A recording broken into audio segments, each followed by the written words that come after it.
आज विघ्न त्याला नतमस्तक होऊन महाराष्ट्र राज्य आराध्य दैवत छत्रपतींना मानवंदना करून आणि सर्वात प्रथम आपण आलेल्या सर्व मतदार राजाला देखील नतमस्तक होते। आज संकष्टी आहे, संकट विमोचन गणराया गेली 34 वर्ष चाललेला संघर्ष आणि त्यासाठी असणारा अट्टहास, या ठिकाणी आपण सर्वजण निर्धार मेळाव्यासाठी माझ्यावर प्रेम दाखवून मोठ्या संख्येने आलात। तुम्हाला नतमस्तक होणं प्रथम कर्तव्य। मी जनतेची सेवक आहे, मालक नाही, आणि हे सिद्ध करण्यासाठी जिल्हा परिषदेमध्ये मी विरोधात बसणारी सदस्य, सत्ता नसताना देखील कुणाला नाही शब्द कधी वापरला नाही। हा तुम्ही अखंड माझा 22 वर्षाचा प्रवास जिल्हा परिषदेमध्ये पाहिला। तुमच्या सर्वांच्या आशीर्वादाने 15 वर्षापूर्वी मी या ठिकाणी 15 साली शेवटच्या क्षणाची डॉक्टरने सांगितलं होतं संपलंय। उद्धव ठाकरेंना सांगितलं की 5 तासाच्या पुढे काही राहणार नाही। त्यावेळेला भेटायला येणारे सरदार तारासिंग सगळे जेवढे नेते मंडळी तिथले यायचे, डोळे पुसत बाहेर पडायचे, परंतु माझा विश्वास कधी डगमगला नाही। त्या नर्स लोक काय बोलायच्या ते मला कळत नव्हतं, मला वेदना संवेदना काहीच नव्हत्या, परंतु मी पहिल्या दिवशीच सांगितलं होतं की माझा अहवाल आणा। कोणालाच कळत नव्हतं हिला अहवाल कशाला पाहिजे, परंतु जीवननी माझा 14चा अहवाल जेव्हा मी उभी राहिली होती तेव्हाचा अहवाल शरद भाऊ तिथे आणला। तो अहवाल असा मी समोर ठेवायला लावला आणि मी त्याच्याकडे रोज बघायची, आणि मला वाटलंच नाही की मी जाणार आहे। इतका आत्मविश्वास माझ्यात तुमच्यामुळे होता। तुमच्यामुळे जेव्हा सांगतात डॉक्टर की गेली आता नाही, उद्धव ठाकरेंनी पण सांगितलं आढळराव त्या काय राहत नाहीत। मी जिद्दी, मी आत्मविश्वासी, मी कडक स्वभावाची म्हणून आपण मला पाहता। कोणी रुबाबदार म्हणतं, कोणी घाबरतं, परंतु माझ्यात असणारा आत्मविश्वास हा तुमच्यामुळे आहे। मी कोणी नाही, मी निमित्त मात्र आहे, आणि म्हणून मी त्या मरणाच्या दारातून ज्या वेळेला नानांना, संजूभाई परदेशी कुणाला माहित नव्हतं, पण नानांना कळल्यानंतर आढळरावांनी सांगितलं की नाही आता घेऊन जावं लागेल। स्मशानभूमी साफ करण्यात आली, स्मशानभूमीची तयारी सुरू झाली, डेड बॉडी आणायची आहे गावाकडे बुचकेवाडीत, सगळ्या तयाऱ्या झाल्या, पण मला त्याची कल्पना देखील नव्हती, कारण असंही होता येत नव्हतं, असंही होता येत नव्हतं, हातही हलत नव्हता, पाय हलत नव्हता, कावीळ झाली होती, पूर्ण अंगात उतरली होती, आणि मी संपणार हे सगळ्या जगाला ठाऊक होतं। मुलं मुली सुना जावई सगळे तिथेच एक रूप घेऊन राहत होते। अशा फोर्टीजला मुंबई भांडूप या ठिकाणी मी होते। अनेक नेते मंडळी भेटून गेले, खूप नगरसेवक आमदार सगळे भेटून गेले। त्यांना म्हटलं शेवटचं तरी दर्शन होईल, शेवटची भेट होईल, पण शरद भाऊ ही ती जनता आहे, हे माझं स्पिरिट आहे, ही माझी शक्ती आहे, ही माझी शक्ती दुर्गा, अंबालिका, रणचंडिका या सगळ्यांच्या शक्तीच्या जीवावर, माझ्या बांधवांच्या जीवावर मी परत आली हो। आणि ज्या दिवशी आली ना त्याच्यानंतर करोना आला, त्याच्यानंतर जेव्हा 20ला करोना आला, मी रात्रंदिवस लोकांना वाटायचं मी ज्या वेळेला पहिली महिला RH ला आतमध्ये गेली आणि तिथेच कोसळून टॉयलेटमध्ये मेली, त्यावेळी मी तिथे धावत गेली, दरवाजा फोडून तोडून तिथल्या रश्या बिश्या तोडून मी आतमध्ये गेली आणि त्या महिलेला जेव्हा बाहेर काढलं आणि बातमी आयुष प्रसादला कळली, सगळ्या तालुक्यात नाही महाराष्ट्रात कळली, त्यावेळेला म्हटले कि अरे वो ताई के गाड़ी में पहले वहां पे पीपी किट डालो, वो क्या कर रही है, कुछ हो जाएगा तो। मी त्याला सांगितलं तुझ्या पीपी किटची वाट बघणार मी, माझ्या गाडीत 1 डझन पीपी किट टाकले का तर ते घालून मी जावं, स्वतःचं संरक्षण बघावं, सगळ्या दोऱ्या तोडल्या हॉस्पिटलमध्ये जाऊन। इथे सुद्धा गणेश कवडे देवस्थानचा अध्यक्ष झाला, त्याला कारण एकच, करोनामध्ये त्याची बायको सरपंच होती, गावाने सांगितलं, सगळ्यांना वाटत होतं का सगळे करोनाचे आपल्या इथेच पेशंट आणायचे म्हणजे सोपं आहे का, प्रत्येकाला वाटतं, प्रत्येकाला आपल्या गावाची काळजी असते, परंतु ही काळजी तमा न बाळगता ओझरकरांनी या ठिकाणी आम्हाला ही जागा या ठिकाणी दिली, अनेकांनी मदत केली त्याच्यामध्ये। जिथे आपण आहोत त्या विघ्नहत्याच्या या प्रांगणामध्ये लोक आली आणि आपण त्यांना जीवनदान देऊन परत पाठवलं। तेवढी ताकद एक महिला सरपंच म्हणून तिने देखील केली। या ठिकाणी अनेक सरपंच आले, सरपंच, सदस्य, सभापती, आमचे नेते रामशेठ, ज्यांनी तेव्हाही माझ्यासोबत काम केलं आणि आजही ते या ठिकाणी प्रभारी म्हणून आहेत, गणेश भाऊ आहेत, सगळे आहेत, गणेश सांडवोर आहेत, रमदास साहेब आहेत, सगळ्यांची नावं घेता येईल कारण इथे सगळे बसलेले मी प्रत्येकाला नावानिशी ओळखते, ज्यांनी ज्यांनी कष्ट केले। अशोक शेठ, आमचा आशिष भाऊला आज माईक त्याच्या हातात नाही मिळाला, नाहीतर आशिष माळवतकरच्या हातात माईक मिळाल्यानंतर तो जेव्हा बोलायला लागतो ना आपोआप आपल्या डोळ्यात अश्रू उभं राहतो, अशा पद्धतीने तो मांडतो।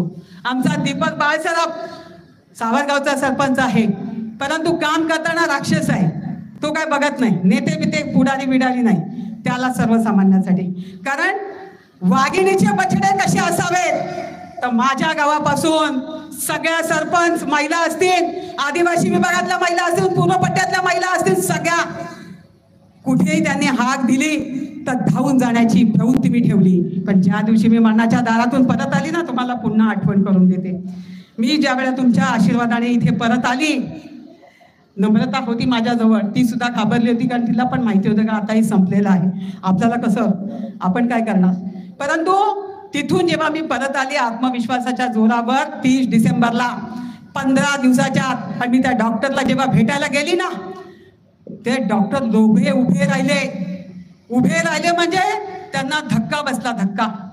ते म्हणाले, मी त्यांना म्हटलं डॉक्टर साहब आपने मेरी जान बचाई, मेरे लिए आप तो भगवान है।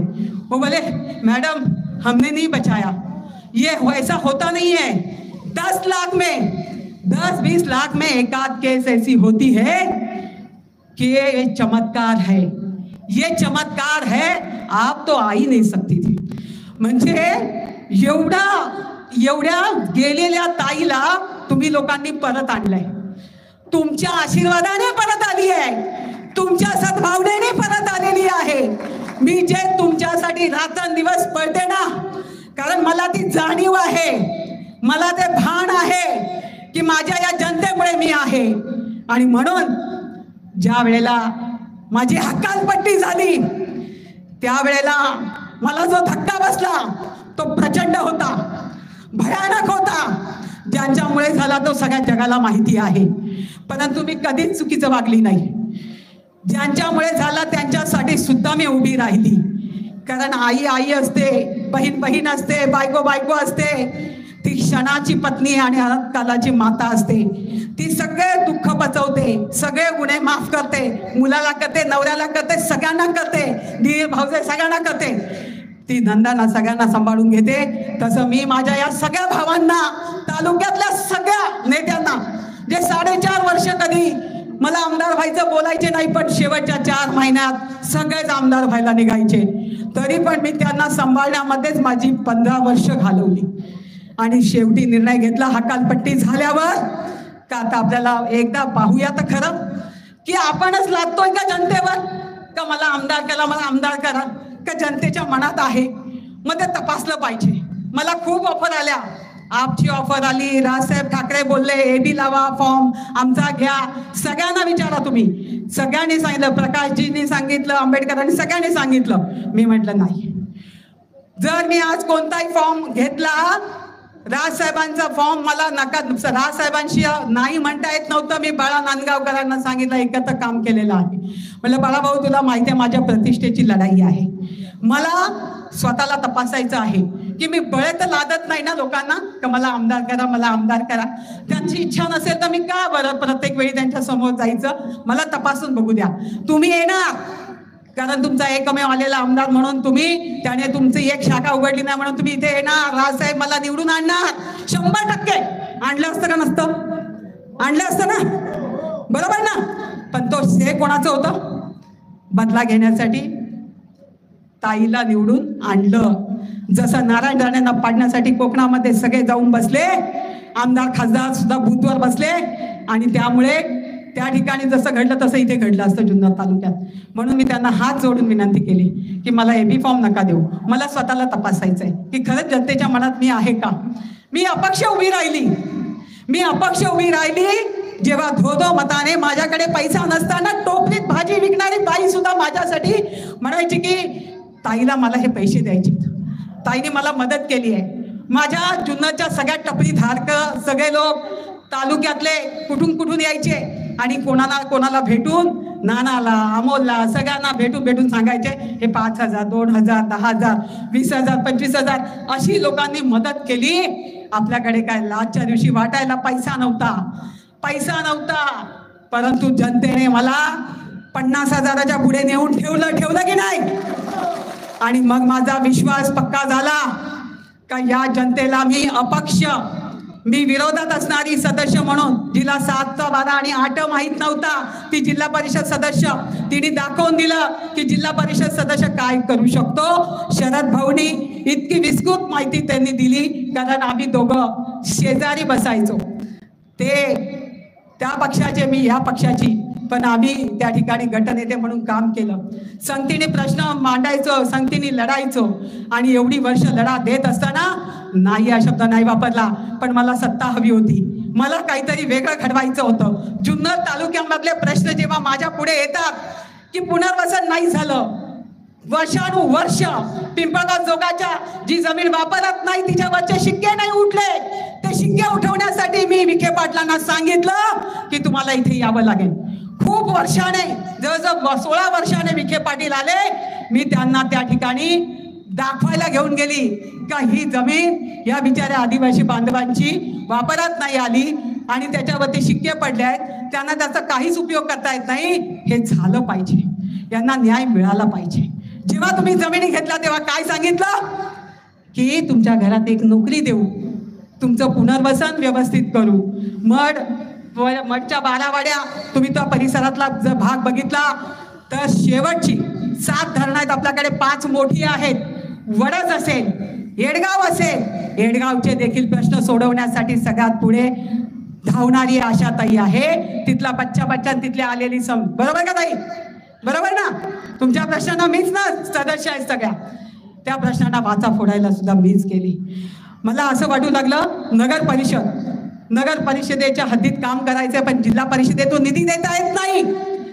आणि मला भारतीय जनता पार्टी पक्षाने ज्या वेळेला घेतलं त्यावेळेला पक्षामध्ये घेत असताना देवेंद्रजींनी 288 पैकी पहिली जागा डिक्लेअर केली. शरद भाऊ रामशेठ ती माझी. आणि त्यांनी सांगितलं की ताई अशा नेत्या आहेत, सर्वसामान्यांच्या नेत्या आहेत, त्यांना 2024चा आमदार आपल्याला बनवायचा आहे आणि तो कमळावर बनवायचा आहे.